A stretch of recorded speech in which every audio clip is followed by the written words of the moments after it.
सो hello दोस्तों, welcome back to our YouTube channel CHC arts and commerce. By the way guys, मेरा नाम रोहित साहू है और आप सबका स्वागत है हमारे चैनल के अंदर में। तो गाइस, आज की वीडियो में पढ़ने वाले हैं plus 2 second year political science unit 2 chapter 3 का सबसे important topic federalism in India, centre state relation को लाइन बाय लाइन कवर करने वाले हैं। ये chapter exam point of view से कितना क्रिटिकल या इंपॉर्टेंट है, इसका अंदाजा आप इस बात से लगा सकते हैं कि इससे 2019, 2021, 2022, 2023 और 2025 के एग्जाम में डायरेक्ट लॉन्ग क्वेश्चन आ चुके हैं। तो पेन पेपर निकाल लीजिए, क्योंकि आज हम इसका एक भी पॉइंट मिस नहीं करेंगे। और गाइस, इतना ही नहीं, आपको इस वीडियो के अंदर में most important previous year questions भी हम डिस्कस करेंगे, जो कि आपके अपकमिंग एग्जाम में आ सकते हैं विथ हैंड रिटन नोट्स के साथ। तो गाइस, वीडियो को शुरुआत से लेकर तक बने रखते हो तो गाइस, आपका एक भी क्वेश्चन, एक भी मार्क्स नहीं कटने वाला है आप एग्जाम के अंदर में। तो गाइस, वीडियो स्टार्ट करने से पहले एक छोटा सा रिक्वेस्ट, अगर आप चैनल पर नए हो तो इस वीडियो को लाइक कर दो, चैनल को सब्सक्राइब करके बेल आइकन कॉल पर सेट कर दो, ताकि आने वाले वीडियो नोटिफिकेशन सबसे पहले मिल सके। तो गाइस, बिना किसी डिले के अपना वीडियो स्टार्ट करते हैं। दोस्तों, शुरुआत करते हैं क्वेश्चन नंबर 1 के साथ, discuss the centre state legislative relation. तो गाइस, ये क्वेश्चन आपके 2025 और 2022 में पूछा जा चुका है। तो गाइस, आप खुद समझ सकते हैं कि आपके आने वाले एग्जाम के अंदर में ये क्वेश्चन कितना ज्यादा इंपॉर्टेंट है। ठीक है, तो गाइस, यहाँ पर हम सिर्फ क्वेश्चन नहीं डिस्कस करेंगे, आपको लाइन बाय लाइन आंसर भी डिस्कस करेंगे। जो इन चाहो तो आप इन लाइंस को आप एग्जाम में भी लिख के आते हो अपने एग्जाम पेपर के अंदर में, तो गाइस, आपको एग्जाम में एक भी मार्क्स नहीं काटेगा। और आप चाहो तो कुछ और भी लाइंस को अपडेट करके खुद से भी लिख सकते हो। ठीक है, जरूरी नहीं कि आपको इन लाइन को कॉपी करना है। शुरुआत करते हैं इंट्रोडक्शन के साथ। Part 11 article 245 to 255 of the Indian constitution regulate the legislative relationship between centre and states. Although India is a federal nation with a constitutional division of power, the distribution leans heavily towards a strong center giving parliament ultimate supremacy। तो भाई, सबसे पहले start करते हैं legislative relation से। Constitution की part 11 के article 245 से 255 तक सेंटर और स्टेट के बीच लॉ मेकिंग पावर को रेगुलेट किया जाता है। हालांकि इंडिया एक फेडरल नेशन है जहां पावर डिवीजन में होती है, पर हमारा कॉन्स्टिट्यूशनल फ्रेमवर्क हेवीली सेंटर की तरफ टिल्टेड है, यानी पार्लियामेंट के पास अल्टीमेट सुप्रीमेसी है। आगे देखते guys, constitutional distribution of power 7 schedule. The constitution categorise legislative authority into 3 distinct list. तो गाइस, कॉन्स्टिट्यूशन के 7 शेड्यूल में लेजिस्लेटिव अथॉरिटी को 3 डिस्टिंक्ट लिस्ट में कैटेगराइज किया गया है। तो गाइस वो क्या क्या है वो भी अच्छे से जानते हैं। तो फर्स्ट लिस्ट है guys union list, contain 97 subjects of national importance, example defence, foreign affair, atomic energy, railways, where parliament hold exclusive law making power. तो गाइस, इसमें यूनियन लिस्ट, इसमें टोटल 97 सब्जेक्ट हैं जो नेशनल इंपॉर्टेंस के हैं, जैसे defence, foreign affairs, atomic energy और railway. इन पर कानून बनाने का एक्सक्लूसिव राइट सिर्फ पार्लियामेंट के पास है। Can guys, state list contains 66 subject of local importance, example police, public health, agriculture, local government, where state legislature ordinarily legislate। तो गाइज, स्टेट लिस्ट इसमें 66 सब्जेक्ट हैं जो लोकल इंपॉर्टेंस के हैं, जैसे पुलिस, पब्लिक हेल्थ, एग्रीकल्चर और local government. Normal situation में इस पर स्टेट लेजिस्लेचर कानून बनाती है। Third guys, concurrent list contain 47 subject of common interest, example education, forest, marriage. Both parliament and state can pass laws, but in case of conflict, central law prevail। तो guys, concurrent list में इसमें 47 subject हैं जो common interest के हैं, जैसे education, forest, marriage और divorce। इस पर parliament और state legislature दोनों कानून बना सकती है, लेकिन अगर दोनों के कानून में कोई conflict या डिसएग्रीमेंट हुआ तो सेंट्रल लॉ ही प्रिवेल करेगा, यूनियन लॉ विन होगा। ठीक है, तो गाइस, और बेहतर समझने के लिए हम एक साइंटिफिक डायग्राम का यूज करते हैं। तो गाइस, इस डायग्राम को आप ध्यान से देखो, यह डायग्राम आपको पूरा लेजिस्लेटिव पावर डिस्ट्रीब्यूशन एक सेकंड में समझा देगा। तो गाइस, आप लेफ्ट साइड में देख सकते हैं कि सेंटर या पार्लियामेंट जिसके पास यूनियन लिस्ट के 97 सब्जेक्ट पर एक्सक्लूसिव पावर है, और साथ में आर्टिकल 248 के तहत रेसिडरी पावर भी है। ठीक है, और साथ ही में आप राइट साइड में देखो स्टेट लेजिस्लेचर, जिसके पास नॉर्मल टाइम में स्टेट लिस्ट के 66 सब्जेक्ट्स होते हैं। ठीक है, और बीच में है कॉन्करेंट लिस्ट, इसके पास 47 सब्जेक्ट्स होते हैं। यहाँ जब भी सेंटर और स्टेट में कॉन्फ्लिक्ट होगा तो यहाँ एरो देखो गाइस, आपका यूनियन लिस्ट विन होगा। ठीक है गाइस, अब देखो नीचे वाला सबसे important mechanism, parliament overdue on state list. Guys, यहाँ 5 क्रिटिकल कंडीशन में सेंटर सीधे स्टेट लिस्ट को टेक ओवर कर सकती है। तो कौन सा वो भी जान लो। आर्टिकल 249 नेशनल इंटरेस्ट के तहत आर्टिकल 250 नेशनल इमरजेंसी के दौरान, आर्टिकल 252 स्टेट रिक्वेस्ट पर, आर्टिकल 253 ट्रीटीज पर, आर्टिकल 356 प्रेसिडेंट रूल के दौरान। ठीक है, तो गाइस ये डायग्राम मेनली बेस्ड था division of legislative power and parliamentary supremacy mechanism. तो गाइस आप एग्जाम के अंदर में क्वेश्चन आता है सेंटर स्टेट लेजिस्लेटिव रिलेशन पर, तो गाइस आप चाहो तो ये डायग्राम को ड्रॉ कर सकते हो, जिससे आपको एग्जाम में और भी ज्यादा इंप्रेस होगा और आपको और भी ज्यादा नंबर प्रोवाइड करेगा। ठीक है, Parliament overdue on state list. Parliament can legislate on subject in state list under special constitutional provision. तो गाइस अब समझते हैं कि पार्लियामेंट कब स्टेट लिस्ट के आइटम पर इंटरफेयर करके कानून बना सकती है। इसके 6 मेजर कॉन्स्टिट्यूशनल प्रोविजन है। तो गाइस पहला है guys restrictory power, article 248, any unlisted subject automatically falls under the exclusive domain of parliament. तो गाइस जो सब्जेक्ट तीनों लिस्ट में नहीं है उस पर कानून बनाने की एक्सक्लूसिव पावर सीधे पार्लियामेंट को मिलती है। National interest, article 249, if the Rajya Sabha passes A resolution supported by two-third majority present and voting, parliament can pass law on state subject for 1 year. तो गाइस नेशनल इंटरेस्ट आर्टिकल 249 के तहत अगर राज्यसभा एक resolution pass कर दे with 2/3 majority present and voting, तो parliament state list के किसी भी सब्जेक्ट पर 1 ईयर के लिए कानून बना सकती है। Request by state, Article 252. If 2 or more state legislature request Parliament to pass a law on state subject, Parliament can do so. तो गाइस दो या दो से ज्यादा स्टेट लेजिस्लेचर पार्लियामेंट से रिक्वेस्ट करे तो पार्लियामेंट उनके लिए स्टेट सब्जेक्ट पर लॉ पास कर सकती है। ठीक है, फोर्थ प्रोविजन है guys international treaties, article 253, parliament can legislate on state item to implement international treaties and agreement.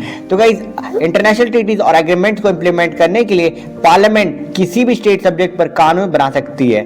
Fifth provision है गाइस ड्यूरिंग इमरजेंसीज में, article 250 and article 352, under a national emergency parliament can make laws on any state list item for the whole country. दोस्तों emergency के दौरान parliament पूरी country के लिए state list के किसी भी आइटम पर कानून बना सकती है। Article 356, during president rule in A state parliament assume full law making authority for that state.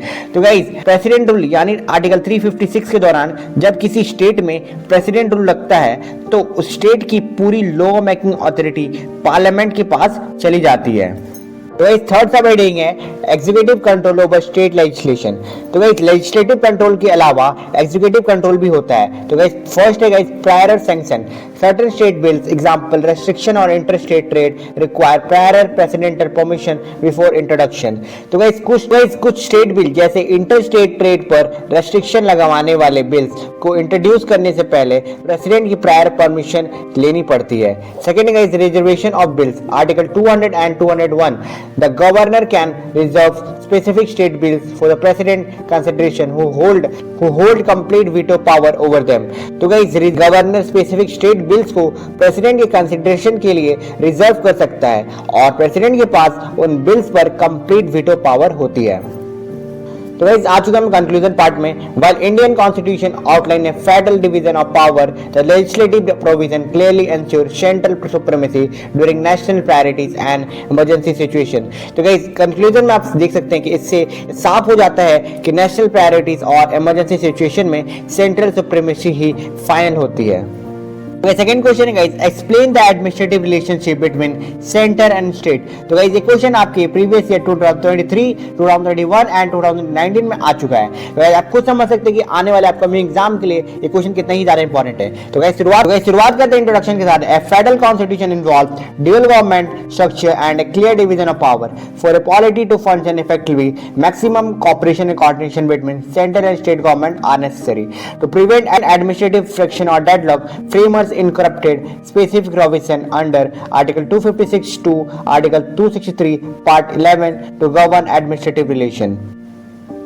तो guys administrative relation article 256 to 263 administrative friction या डेडलॉक को रोकने के लिए कॉन्स्टिट्यूशन ने कोऑपरेशन और कोऑर्डिनेशन का एक स्ट्रॉन्ग सिस्टम बनाया है। चलिए इसके की डायमेंशन को पॉइंट बाय पॉइंट समझते हैं। तो इस की dimension of centre state administrative relation का फर्स्ट है role of governor as a central agent appointed by president hold office during their pleasure while acting as a constitutional head of the state। Governor function as an agent of the union government, exercising discretionary power when required. तो guys governor से central agent, governor को president appoint करते हैं और वह उनके pleasure पर office hold करते हैं। स्टेट हेड होने के साथ साथ वह सेंटर के एजेंट की तरह कार्य करता है।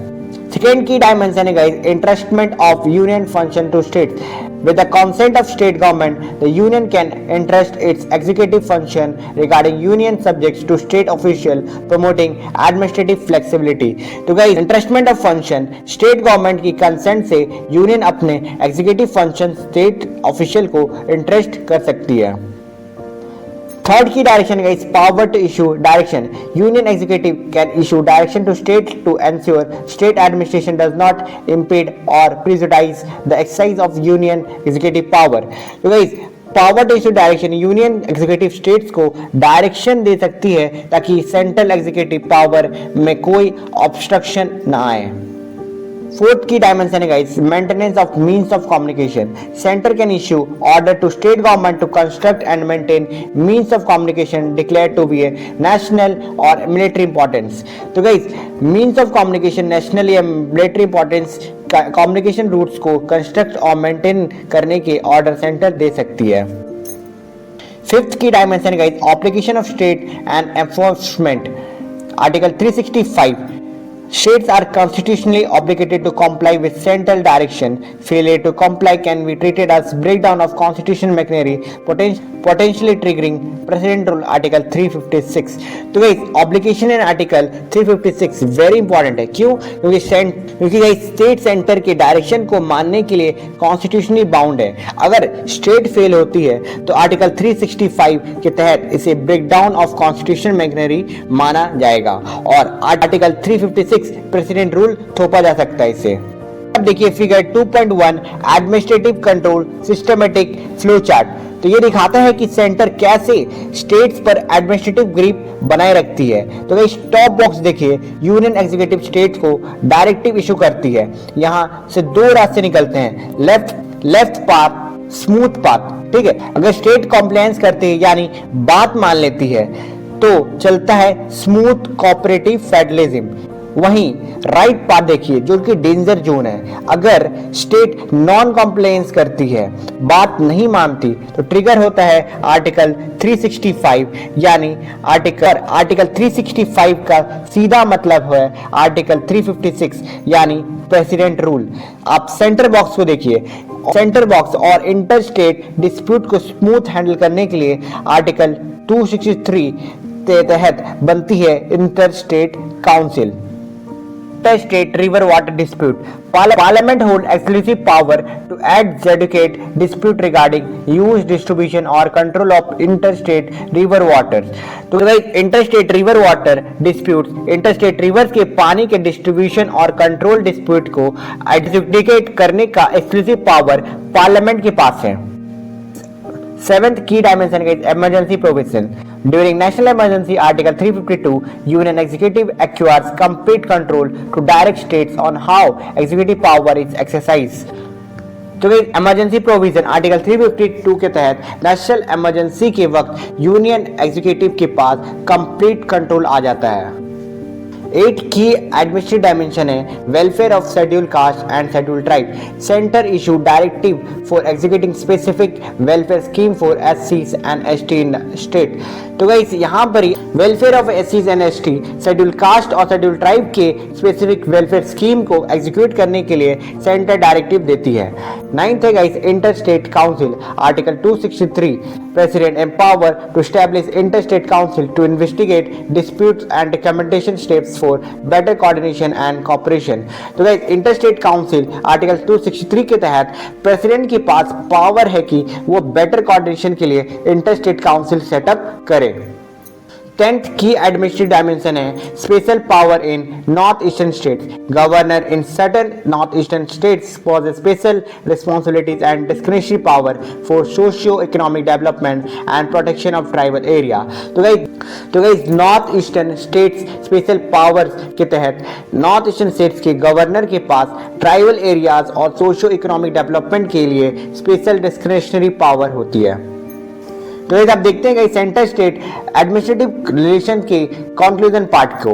तो India administrative model is federal in structure, is tilted noticeably toward a strong center to prevent national integrity, administrative uniformity and national integration। तो गाइस तो अगर हम एडमिनिस्ट्रेटिव रिलेशन को कंक्लूड करें तो इंडिया के एडमिनिस्ट्रेटिव मॉडल स्ट्रक्चर में तो फेडरल है, पर इसके झुकाव नोटिसेबली एक स्ट्रॉन्ग सेंटर की तरफ है। ऐसा क्यों किया गया? ताकि नेशनल इंटीग्रिटी बनी रहे, देश भर में एडमिनिस्ट्रेटिव यूनिफॉर्मिटी रहे और किसी भी स्टेट डेडलॉक के टाइम पर देश डिसइंटीग्रेट ना हो। अब आते हैं इस पूरे चैप्टर के सबसे मेन और स्पाइसी मुद्दे पर, पैसा और फाइनेंशियल रिलेशन। किसके पास कितनी टैक्सेसिंग पावर है, सेंटर स्टेट्स को कितना फंड देती है, सेंटर स्टेट और सरचार्ज का पूरा पैसा सेंटर क्यों रखती है। तो गाइस क्वेश्चन नंबर 3 है analyse the financial relationship between centre and state in India. तो गाइस ये क्वेश्चन आपके प्रीवियस से पूछा तो नहीं गया, बट हाई चांस है गाइस अपकमिंग एग्जाम में आपसे पूछ ले, ठीक है, क्योंकि गाइस सेंटर स्टेट रिलेशन में फाइनेंशियल रिलेशन भी एक बहुत ज्यादा इंपॉर्टेंट टॉपिक है और हॉट टॉपिक है जो आप तो गाइस आंसर राइटिंग का पार्ट भी हम इंट्रोडक्शन के साथ स्टार्ट करते हैं। Part 12 of Indian constitution article 268 to 293 govern financial relationship between center and state to ensure economic stability and smooth governance। The Constitution provides a clear division of taxing power and financial resources, maintaining a strong federal structure with necessary central coordination। तो guys Indian constitution के part 12 में article 268 to 293 तक centre और state के बीच में financial relationship को handle किया जाता है। देश की इकोनॉमिक स्टेबिलिटी और स्मूथ गवर्नेंस के लिए कॉन्स्टिट्यूशन ने टैक्सेसिंग पावर और फाइनेंशियल रिसोर्सेज के एक क्लियर कट डिवीजन बनाया है। Taxing power of center and state. तो guys taxing power division center state के बीच में किस तरीके से वो भी देखते हैं। तो फर्स्ट है guys union power. Parliament has exclusive power to levy taxes on subject in union list 15 taxes, example corporate tax, custom duties. Union power, parliament के पास यूनियन लिस्ट के 15 टैक्स पर एक्सक्लूसिव पावर है, example corporate tax, custom duties और भी है, ठीक है। State power, state legislature has exclusive power on state list 20 taxes, example land revenue, agriculture income, toll tax. तो भाई स्टेट पावर में स्टेट लेजिस्लेचर के पास स्टेट लिस्ट के 20 टैक्सेस पर एक्सक्लूसिव पावर है, और इसके कुछ एग्जांपल क्या है, land revenue, agricultural income, toll tax. Third, guys, regulatory power, power to levy taxes on matter not enumerated in any of 3 lists rest exclusively with parliament। तो ये रेसिडुअरी टैक्स पावर जो tax in list में नहीं है, इसे impose करने का हक सिर्फ पार्लियामेंट के पास है।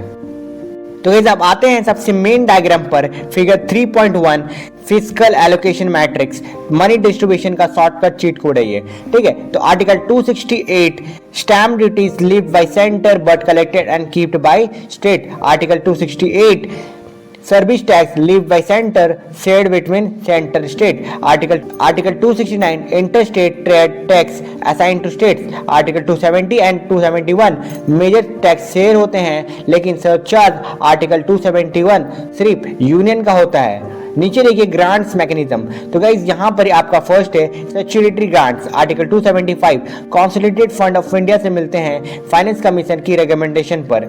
सेकंड है गाइज डिस्क्रिमिनेशनरी ग्रांट्स। तो गाइज आर्टिकल 282 पब्लिक पर्पस के लिए एक्स्ट्रा ऐड। आगे गाइज लोन आर्टिकल जो कि आर्टिकल 293 एंड सीजी कंट्रोल जो कि आर्टिकल 150 फाइनेंशियल ओवरसाइट बनाए रखता है, ठीक है। आगे देखते हैं distribution and allocation of tax revenue. तो prevent fiscal imbalance revenue distribution is categorized as follow.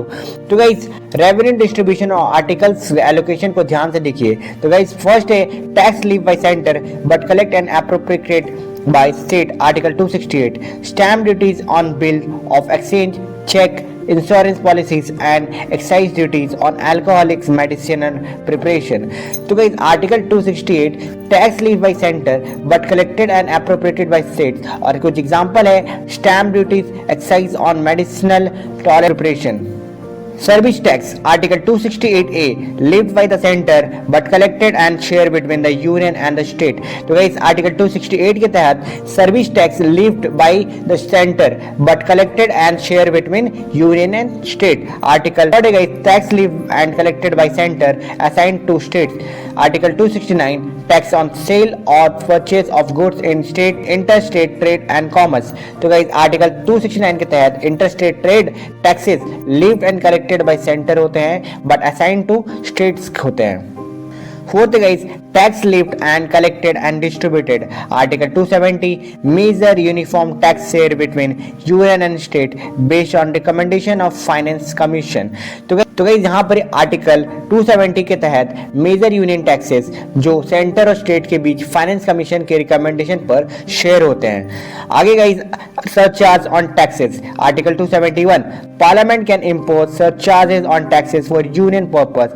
State receive no share in this. तो गाइस आर्टिकल 271 के तहत जो सरचार्ज होता है पार्लियामेंट टैक्सेस पर सरचार्ज लगा सकती है. यूनियन पर्पस के लिए इसमें स्टेट्स को कोई शेयर नहीं मिलता. State retain revenue. तो tax on land building vehicles and agricultural income are fully levied, collected and retained by the state. तो गाइस स्टेट रिटेन रेवेन्यू जो कि लैंड बिल्डिंग व्हीकल्स और एग्रीकल्चर इनकम पर सारा टैक्स स्टेट ही living collecting और retain करती है. ठीक है. Third sub heading guys grants in aid and other financial provision. First है गाइस सिक्योरिटी गार्ड. तो guys article 275 financial aid given by the center from the consolidated fund of India to needy states on the recommendation of the finance commission. तो guys security guard जो कि article 275 के तहत finance commission की recommendation पर consolidated fund of India से needy states को financial aid दी जाती है. Second है guys discretionary grant. Article 282 both center and state can make grants for any public purpose outside statutory duties. तो guys discretionary grants Article 282 के तहत centre और state दोनों पब्लिक पर्पस के लिए discretionary grants दे सकते हैं. Loans Article 293 the center can grant loan or give guarantees to state within limits set by the parliament. तो गाइस लोन्स जो कि आर्टिकल 293 के तहत सेंटर स्टेट्स को लोन और गारंटीज ग्रांट कर सकती है. Audit and accounts article 150 accounts of the states are maintained in format prescribed by the president on the advice of the comptroller and auditor general. तो guys audit and account जो कि article 150 के तहत state accounts के format president prescribe करते हैं on the advice of CAG जो कि कंट्रोलर एंड ऑडिटर जनरल के द्वारा. तो गाइस फाइनली आ चुके हैं कंक्लूजन पार्ट जो कि सेंटर स्टेट फाइनेंशियल रिलेशन के है.